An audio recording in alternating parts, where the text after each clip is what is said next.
Thank you. Hello and welcome everyone to today's webinar on faster payments effectiveness criteria. What's next? I'm Amy Vaughn with the Federal Reserve and I'll be your facilitator.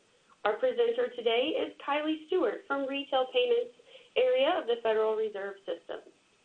I'd like to review a couple of call logistics. I'm going to move over to slide 2 before turning it over to Kylie. Hopefully you've joined us via the webinar, but if you haven't done so yet, you can click on the webinar link you received after registering. There you'll have a few options. You can watch the slides as they are advanced. You can type your questions in. You can download the session material, or even choose to listen to the audio through your PC speakers. Please note that the webinar performance depends on your connection. So if at any time you're having problems, just pick up the phone and dial the toll-free number. If your slides aren't advancing, you can press F5 on your keyboard to refresh your page. As I mentioned earlier, you can submit your questions anytime by clicking on the Ask Question button in the webinar tool, and we will get to those when we break for questions. Now, with all of that covered, I will turn it over to slide 3 and hand over the call to Kylie Stewart. Great, thanks very much. And good afternoon, everyone. And thank you for joining this webinar today and also for your continued interest in the strategies for improving the US payment system initiative. Now, hopefully you had a chance to listen to the one-year progress report webinar on the initiative. It was held earlier this week. But if not, there is still time to register for a second hosting of that webinar, which will be on April 7th. So for today's webinar, we're going to focus in on the work of the Faster Payments Task Force and look at a significant piece of work that they produced through last year, the effectiveness criteria. And this will be used for assessing faster payment solutions. Now, you can find the finalized criteria on fedpaymentsimprovement.org, and if you have taken the opportunity to look through it, I'm sure, and I hope that you'll agree, it really is a great piece of collaboration from the industry on setting out the direction for US payments improvement. Okay, so let's move over to slide 4 in the agenda. So what we're going to cover today. So first up, I want to give you a bit of a recap, some background on the Faster Payments Task Force, its objectives, its composition, but importantly, we'll walk through the effectiveness criteria in some detail. So we'll take a look at what is their purpose, what do the criteria cover. Second, we'll then take a look at the process for developing the criteria and how this set of criteria became the consensus set across the diverse range of stakeholders that make up the Faster Payments Task Force. And then third, now that we have this set of effectiveness criteria, what's next? How are these criteria going to be used in practice? Okay, so let's jump in. First up, we're going to do the recap of the Faster Payments Task Force. So we'll move over to slide 6. And the Faster Payments Task Force was established in May last year. It was established in support of strategy number 2 in the Federal Reserve's Strategies for Improving the US Payment System. So that was a document the Federal Reserve released in January last year. Now, strategy 2 specifically is to identify effective approaches for implementing a safe, ubiquitous, faster payments capability in the United States. And this is also the overarching mission of the Faster Payments Task Force. So to complete this mission, the task force has 3 main objectives, and they're represented in the circles on this slide. So the first one is representing the views on the future needs for safe, ubiquitous, faster solutions. And the task force members do that by looking at relevant payment system trends, developments, discussing priorities, issues to their particular industry segment, issues to the industry as a whole. Then in the middle, their second objective is to assess alternative approaches for faster payments capabilities. And today's webinar is all about the criteria that the task force developed to do that. And then the third objective is really addressing any other issues that are important for the successful development of approaches to implement faster payment solutions. So that's what the task force is setting out to do. Over on slide 7, we're going to take a bit of a look at the task force itself. And if you think about it, in order for the work of the task force to reflect the diverse views of many different players that we have in the payment system, the task force needs to really have representatives from a broad array of interested payment stakeholders. And on this slide, the big point in the middle there is that you can see that there are definitely a lot of interested stakeholders. Over 300 people signed up for the task force. I think the current count is something like 331 members. So a lot of people interested in helping out on this initiative. In terms of who makes up the task force, this graph shows the composition. It's roughly split into thirds. So we have, starting up on the left-hand side, around 1/3 are end users and other entities that will benefit from faster payments, such as business end users, government, consumers. Then along the bottom, we've got around 1/3 financial institutions, and that covers large, medium, and small financial institutions and credit unions. And then up on the top right-hand side, we've got the 1/3 of the technology and service providers, and this covers non-banks, networks, hardware, and software vendors. And an important point to keep in mind with this group is it is this group of 300-plus members that is making decisions. They're the decision-making body, and so they need to approve all the work products of the task force, including the effectiveness criteria, which they have approved. So just keep this composition in mind as we look at some of the criteria. Okay, so with that, we're actually going to turn now to the effectiveness criteria.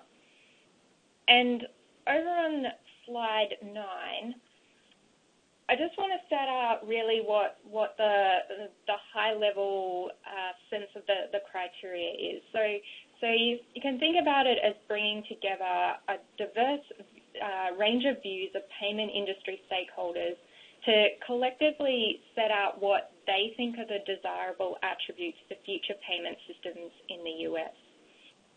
And these criteria have really been developed with two purposes in mind. So on the right-hand side, for the purpose of the work of the task force, they've been developed. So these criteria will be used as a way of assessing and differentiating proposals for faster payment solutions that are submitted through the assessment process that's been developed by the task force. And so the criteria in this regard, they're comprehensive, they're encompassing many different dimensions so that assessment can be done.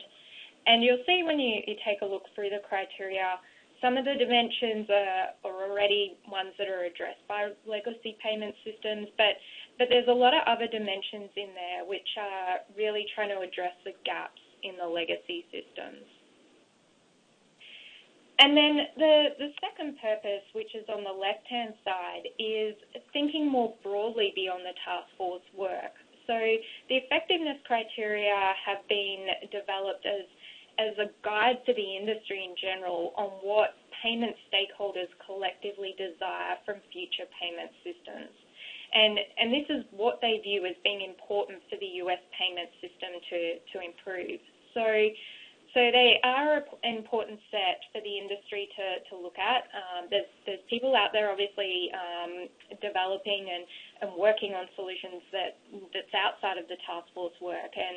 And given this is sort of a set of views that the industry think is important, it is a useful guide to take note of. So slide 10, I've just got here a couple of other key points to keep in mind when looking at the effectiveness criteria. The first one there, the criteria intended to provide guidance. They shouldn't be read as being a hard and fast rule. You will notice some of the language in the criteria is the solution should do this or the solution should do that, but it is really meant to be guidance, not that it must do that. And moving on to the second point on this slide, which is related to that, is that the criteria are not intended to be viewed as a set of minimum requirements. So instead, they're designed to provide a way to differentiate the faster payment solutions across many different dimensions. A solution that might, say, fall short in one dimension but score really well in the other might be viewed overall to still be an effective solution. And then similarly, they're also not meant to be maximum requirements either.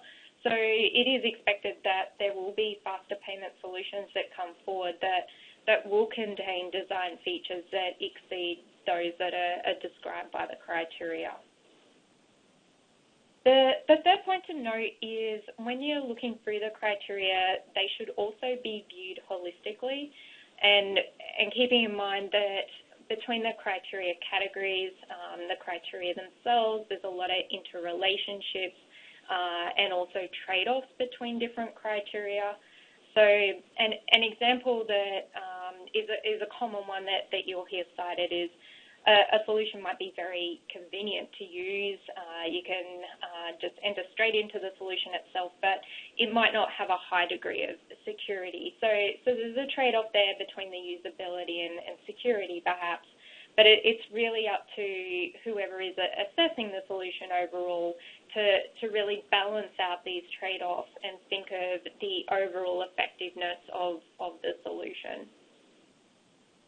And then the final point to keep in mind is that the criteria have, as far as possible, been written to be flexible, to accommodate many ways of approaching different attributes. Try and also keep in mind that there'll be future ways of approaching different attributes as well. And so, for example, you won't see in the criteria a prescription, say, for a particular payment format standard. So there might be examples in there, but it won't prescribe a particular standard. Instead, the approach taken has been to list factors that should be taken into account when the solution is selecting a message format it's going to use. But even so, keeping all of that in mind, the criteria have been developed based on the knowledge, obviously, of the task force to date, and so it might become apparent over time that they could need updating in small ways, particularly once we start getting to the point of really assessing faster payment solutions. And so the task force will need to consider what they will do around that if it does come to that point. But there is that possibility. Okay, so that's kind of the high-level background, what to look for in the criteria, what to keep in mind. Over on slide 11, what we have here is the final set of 36 criteria that were developed and approved by the task force. So there's 6 broad criteria categories on this slide. So we have ubiquity, efficiency, safety and security, speed, governance, and legal. And you can see that each of these criteria categories contain a number of individual criteria. So for example, the ubiquity category contains 6 criteria. You can see U1 accessibility, U2 usability, all the way down to U6 applicability to multiple use cases. Now, this slide just has the criteria categories and the criteria names. So it's really just the tip of the iceberg of the criteria document. The document itself has around 31 pages to it. So let's take a look at a full criteria now. So we'll have a look at U1 accessibility on slide 12. And you'll be able to see that each criterion does contain quite a lot of detail and description in it. Okay, so let's walk through this. So on the left-hand side, we have the criterion name. So U1, accessibility, this is what you saw on the previous slide. Then over on the right-hand side is the criterion itself. So each criterion has, first up, an overall summary definition, and this will be worded along the lines of accessibility means X, Y, Z. And it's explaining the overall meaning and purpose of the criterion. Then underneath in the orange box, the criterion have a number of what would be called considerations. And these convey some more specific detail on elements that make up accessibility. So, for example, U1 is looking at payments to all accounts, depository institutions, regulated non-bank accounts. Then further down, you have a consideration that's looking at what's a credible plan for achieving ubiquity, and it goes into some further details about what will be contained in a credible plan. Now, if we move down to the bottom of these criteria, we have an effectiveness scale. So the task force came up with a scale for each of the criterion. Now, for the most part, the scale looks like the one that's shown on this slide here. It indicates that a solution will be assessed as being very effective if it fully satisfies the criterion, including all of those considerations that have been listed.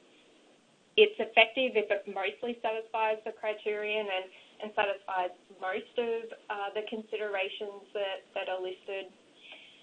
It's somewhat effective if it only partially satisfies the criterion and considerations, and then it's not effective if it doesn't satisfy the criterion or it doesn't address the criterion at all.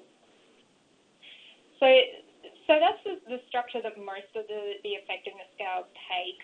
The scale can be more descriptive, though, for some criteria. So in a moment, you'll see, for example, in the speed criteria, they might say that the solution is very effective at making funds available to the payee if it can do so within 1 minute of the payment being initiated. So the speed criteria have a time element component to them as well. All right, so that gives you a look at one of the criterion. Let's move over now to slide 13, and we'll take a few moments to look at all of the criteria that exist. So what you've just seen is that there's a lot of detail within each criterion.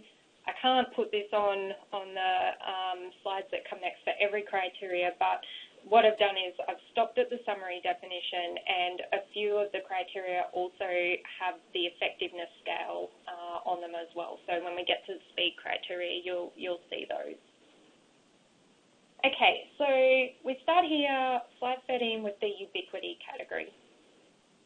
So this is a group of 6 criteria, and overall, they're describing the desire for a universally accessible system that's convenient, a system that's predictable, it's straightforward for end users to use, and it supports a broad array of payments, including cross-border. Now, in terms of just pulling out a few of the desired elements that you'll see within these criteria, the first one, which I talked about on the previous slide before, is the solution being able to facilitate payments to and from all types of depository institution and regulated non-bank accounts. Another element that you'll see in these is that the solution should be accessible on a 24/7 by 365 basis. And then also you'll find that the solution should be able to transfer relevant contextual information that helps describe the payment, such as biller reconciliation information. So that's a few key points from the ubiquity category. We move over now, slide 14, we have the 7 efficiency criteria. So broadly, these criteria describe cooperation and competition features of a solution that are needed to ensure appropriate implementation, comprehensive development, growth, and adaptability of the solution. And a few elements of this criteria include allowing any provider that meets the solution's participation requirements, so that's regardless of its size or its incumbency, to provide services for the solution. So that's really an access and competition element that's been incorporated. Another key element is ensuring that the technical design of the solution is scalable to support projected volumes, and that includes with some buffer over those projections, and that it's adaptable for ongoing developments. And then also you can see with E3, which is the implementation timeline, that a very effective solution will be able to achieve initial implementation by the end of 2018 and be ubiquitous or get widespread adoption by the end of 2020. And I'll just point out at this point that this is really the task force. This is what they think is the relevant timeline for things to be implemented. So they think in say 2.5 years that a very effective solution will be implemented. So keep that in mind as we're working through. Okay, so over to slides 15 and 16, we'll have the safety and security criteria.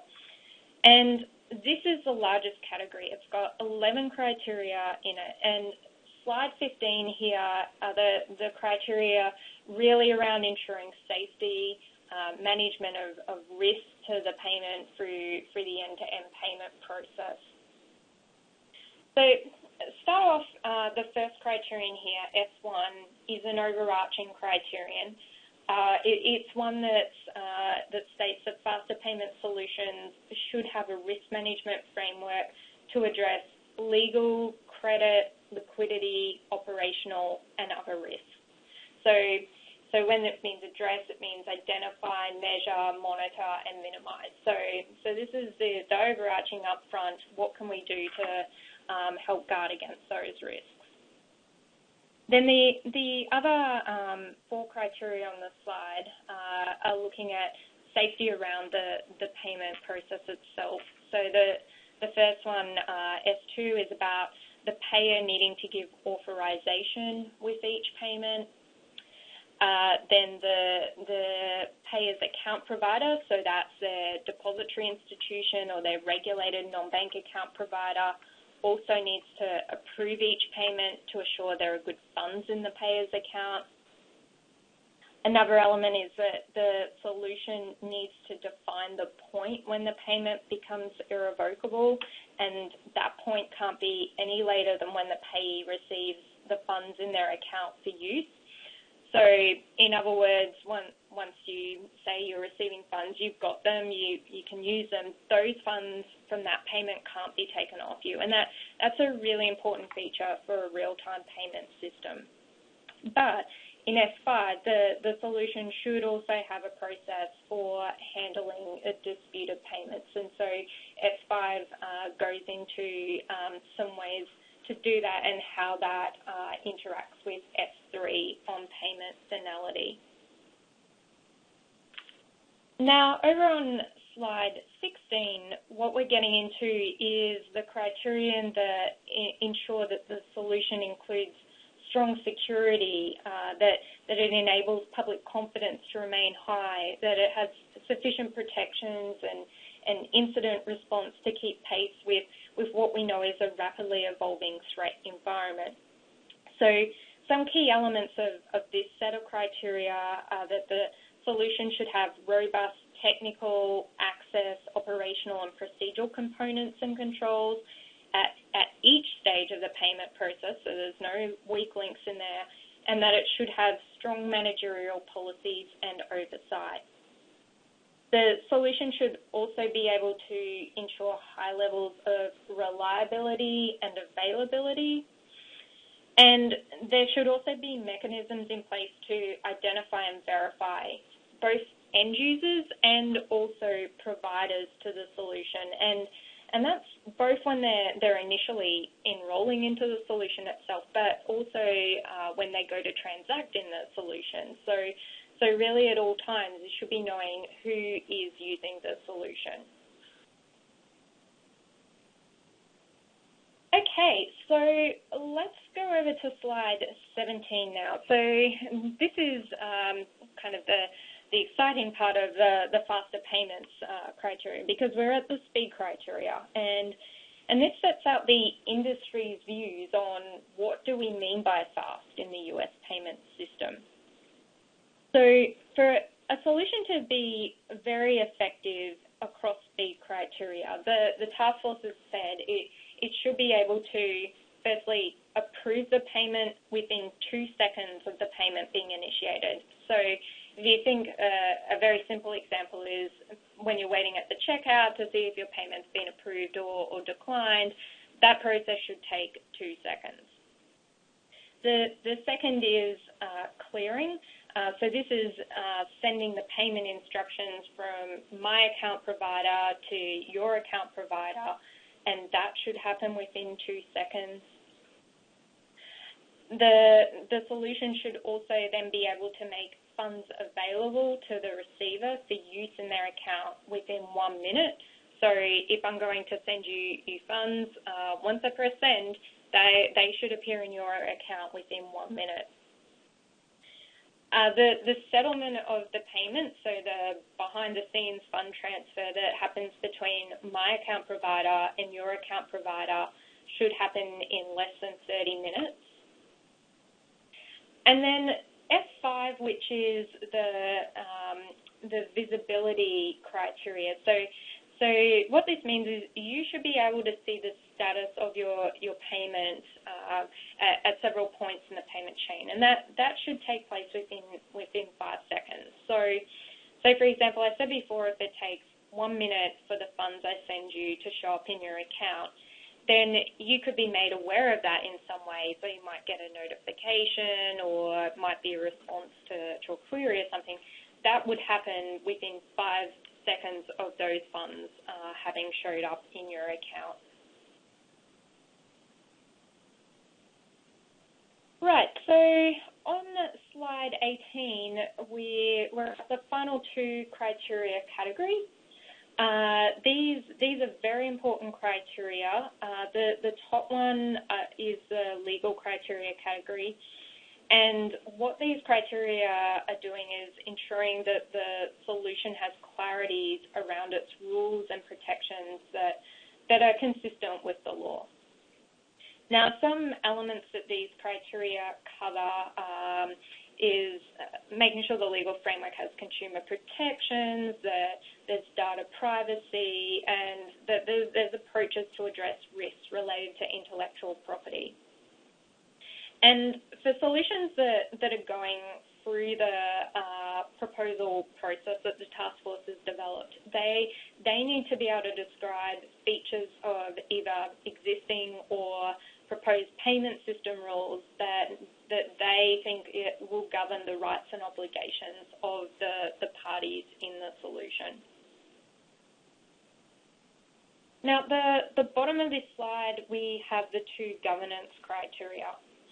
And it was viewed by the task force as important that the solution has effective and inclusive governance that allows for fair representation and influence from all stakeholders. So, in other words, the solution should have transparent decision and rulemaking processes that support not only the solution's objectives, but also public policy objectives. And the solution's governance should also take into account the public interest when it's making decisions and rules. And probably difficult to argue with is that there should also be approaches to handle appeals and address and manage conflicts of interest. So that brings us to the end of our brief tour of the criteria and its key elements. I know that it was quite a bit of time there, but it really was a brief tour. There's a lot more detail when you go in and take a read of each criteria, but hopefully that's given you some context and some insight into the desired attributes set out by the Faster Payments Task Force. So let's move into the process now that was taken to develop that set of effectiveness criteria we just talked about.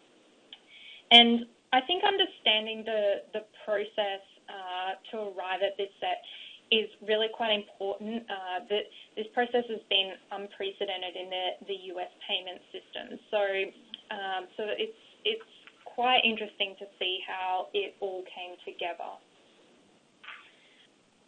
So if we go to slide 20 now, the effectiveness criteria, they were developed through, it was a long process. It was a 6-month iterative effort involving a number of different forms of input. Now, these forms of input, which are the circles that are feeding into the funnel on this slide, they've mostly been from the task force, but you, the broader payments community, also have had the opportunity to weigh in as well. But let's go back to the start. The task force started out, I said it was formed in May last year, and it started out at its first in-person meeting in June last year. And essentially there's 300 plus people in the one room, don't know each other very well. How do you get them to start talking about effectiveness criteria? So what was done is that the task force broke into smaller groups, and first up, they broke into groups that were within their own industry segments, so small financial institutions together, consumer interest groups together, and talked about what some of the potential criteria would be. And these groups, the members in the group should have fairly similar views on these things. Then second up, what happened was that the groups were mixed across segments, so that people started to listen to the views of different industry segments, and they're still working on brainstorming what could make up the potential criteria. And so in these different sessions, all of the ideas and thoughts, they were captured. The members of the task force, they were noting these down. It was literally a brainstorm session. And the Fed set up a criteria drafting team, which then took all that documented information away, looked through it all, and turned it into a draft of the effectiveness criteria. And then that really established a cadence for each steering committee meeting, each task force meeting after that. They really involved some time spent taking a deeper dive into particular criteria. Usually they would be ones that were more contentious, that needed to be worked through with the group. And so the whole process was about continually narrowing down to get to a consensus industry view. Another point I'd note that when each draft was sent back out to the task force, so there were 5 drafts that were done in total that went back out to the task force. There was a survey that accompanied them seeking feedback. And sometimes these surveys would include some targeted questions. They might have some multiple choice options, and that was usually when there were a number of views that were coming in from previous surveys as to how to approach a different criteria. And then there was always the option on these surveys for task force members to provide free-form comments on the criteria that they selected that they wanted to comment on. And so the process was there would be these meeting discussions, there would be these surveys, and the Fed criteria drafting team would work through all the individual comments from the surveys. It could be as many as 60 individual comments just for one of those criteria alone. It would take a look at all of the feedback of the meetings to come up with the next draft. And as I said, there were 5 of those.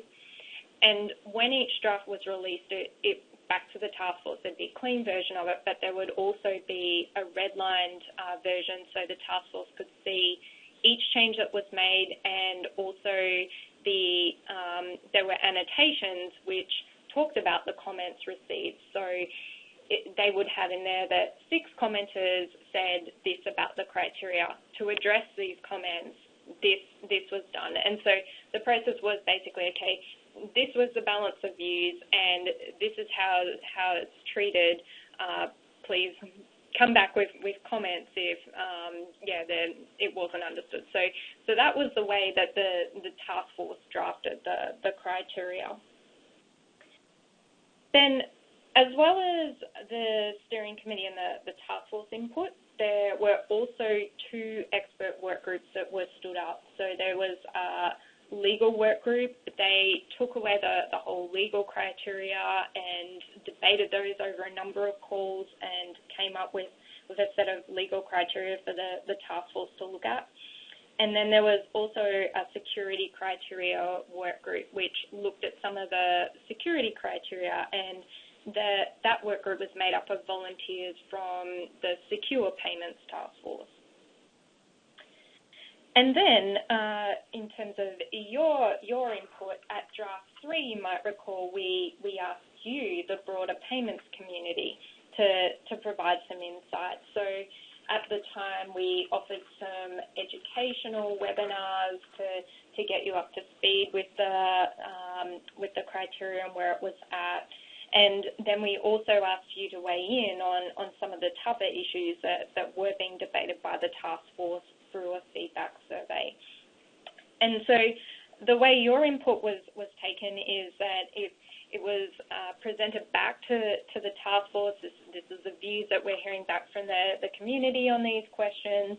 And the Fed criteria drafting team, in the same way as it would do for the task force feedback, incorporated that input into draft 5 of the criteria. And there were annotations in that draft which would say that essentially the community said this. So this is how this was addressed in the criteria. And so your input was really important on getting us to the near final version.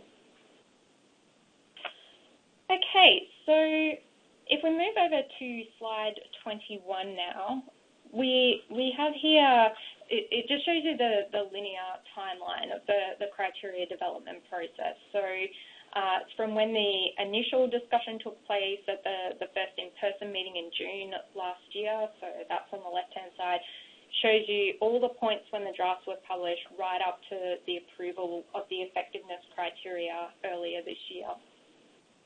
One thing that I will point out on this timeline is you'll see around the middle of the process, up above the timeline, is a reference to a sticky issues document.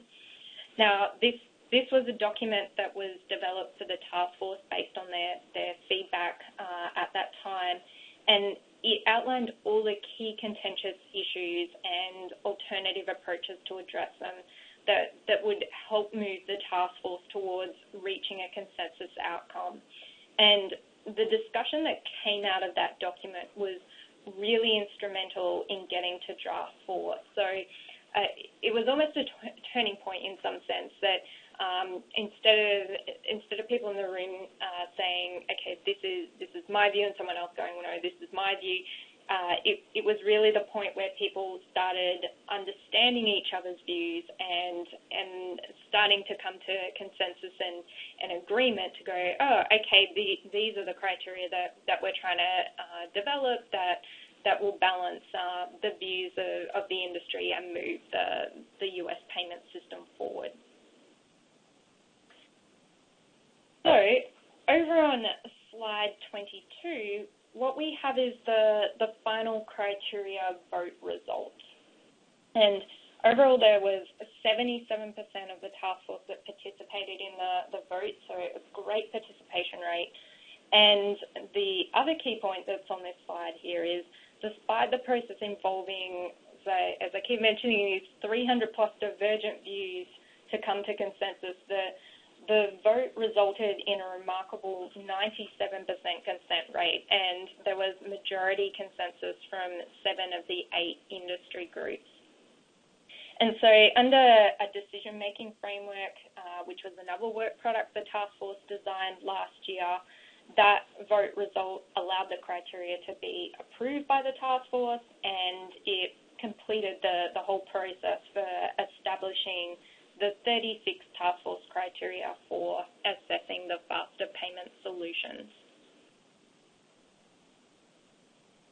Okay, so we have the criteria that have been finalised. We have the big milestone of the faster payments task force achieved. So really, what's next now? How are the effectiveness criteria going to be used? So slide 24 sets out really the main pieces of the remainder of the task force work. The effectiveness criteria will form an integral piece of all of these. It's going to be an important tool in all of these major work streams. The first of these on the left is the capability showcase.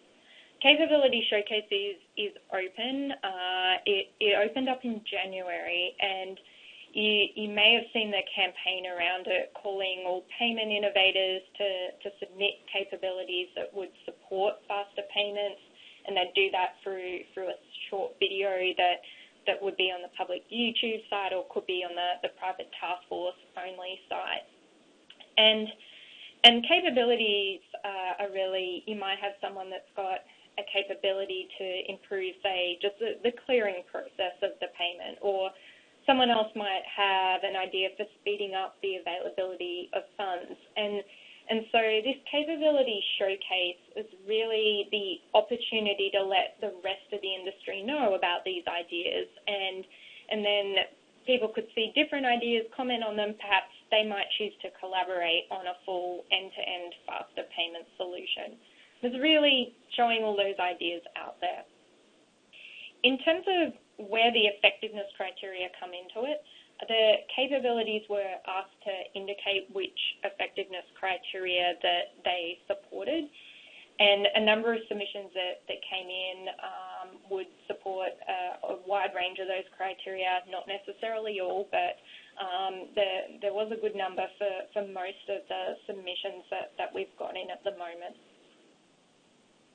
Now, the second major work stream, if we move across to the right, is actually going to begin at the end of next week, is the submission of the full faster payment proposals that are going to be assessed through the task force process.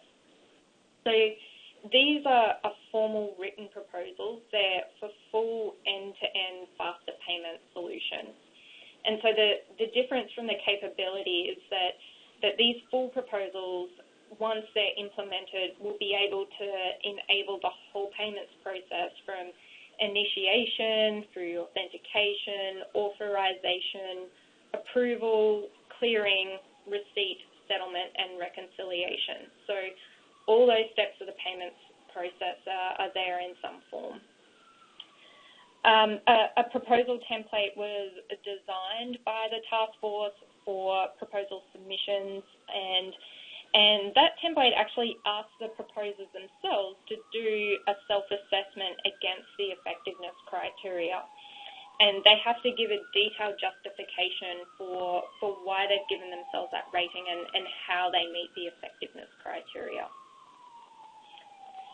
Then we move into the proposal assessment phase, and this will take place for the most part of this year between April and November, and this will rely heavily on the criteria. Now, the task force themselves decided that they wouldn't be the ones assessing the proposals that come in. They actually ask for a qualified and independent assessment team to be hired by the feds to undertake an assessment of each proposal against each effectiveness criteria. And that team will also write a qualitative report on the types of proposals received, how effective the solutions were at meeting the effectiveness criteria. So that team, I believe it will be announced shortly as to who that is. But the task force themselves, they will also get to provide their commentary on the proposals, also on the assessment. They might not agree with parts of the qualified independent assessment team's assessment. And that's really important that the task force is still commenting, because they're the ones that developed the effectiveness criteria. And then finally, the work of the task force will be brought together in a paper to come out next year. And that paper is going to include proposals, it will include assessments against the effectiveness criteria, it will include the task force commentary. But the task force will also be identifying any strategic issues, gaps, barriers, or opportunities that might arise that they can see across the proposals that will really get the US from having proposals on paper to implementing faster payment solutions by the industry.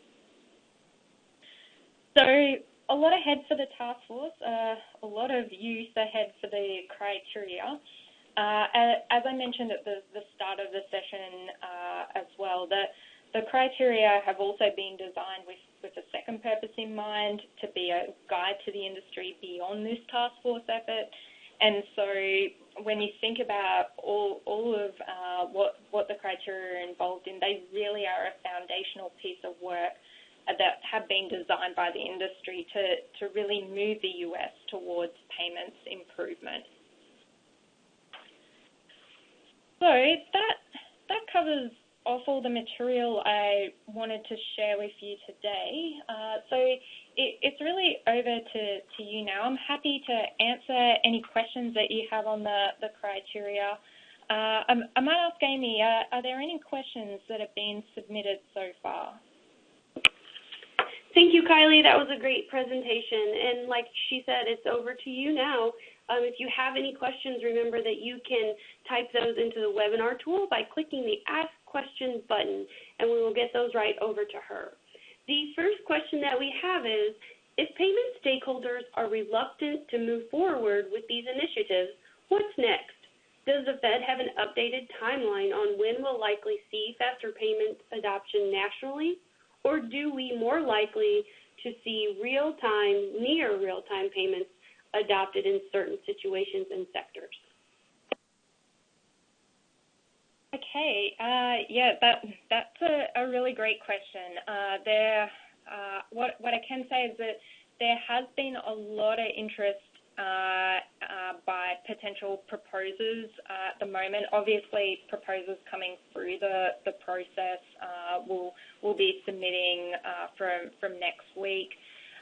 But so far we're hearing a lot of interest. So that seems to suggest that people are keen to move forward with these initiatives.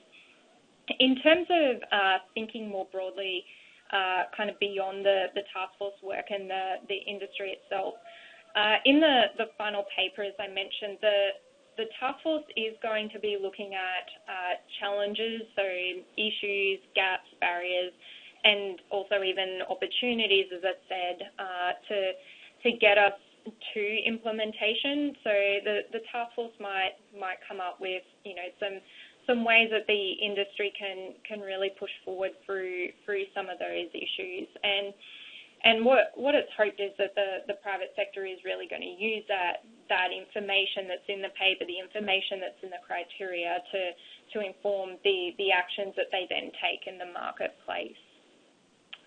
In terms of the timeline part of the question, we'll get a better sense of that through the proposals that come in. So it's not, in this case, the Fed having an updated timeline, but you'll remember when I talked about the effectiveness criteria E3 on the implementation timeline that the task force themselves had set out some dates there that they think that solutions should be implemented, and so very effective, implemented by the end of 2018, and then ubiquity or widespread adoption by the end of 2020. So hopefully that helps give a little bit more clarity around the timeline and what might be ahead. Thanks for that answer, and I will remind everyone, if you have a question, you can type it into the webinar tool right now. And I'll give everyone just a few seconds to see if they would like to ask their question. And in case there aren't any other questions, is there any closing comments that you would like to give, Kylie? So the last thing I would just note then is really a reminder of the ways that you can engage with us and connect with the faster payments work. We're always here if there are any questions that you think of after the session today. It's obviously a lot of material to absorb. So please visit fedpaymentsimprovement.org. There you'll find ways to contact us. You'll find an overview sheet for the effectiveness criteria. You can look at more details about the Faster Payments Task Force and the work that they're doing. And you can also subscribe to receive the latest updates and information. You can share your thoughts as well on the new blog Payments Exchange. And you can also follow us on social media, so Twitter at FedPayImprove and YouTube at FedPaymentsImprovement. And the FedPaymentsImprovement.org site, there's really easy links to get you there, so you can follow us very easily. So if there are no further questions that are coming in, thanks very much for your interest in the faster payments work, and also for spending the time today to be updated on the progress. And I wish you all a great afternoon. Okay, thank you. This now concludes our call. Have a great day, everyone.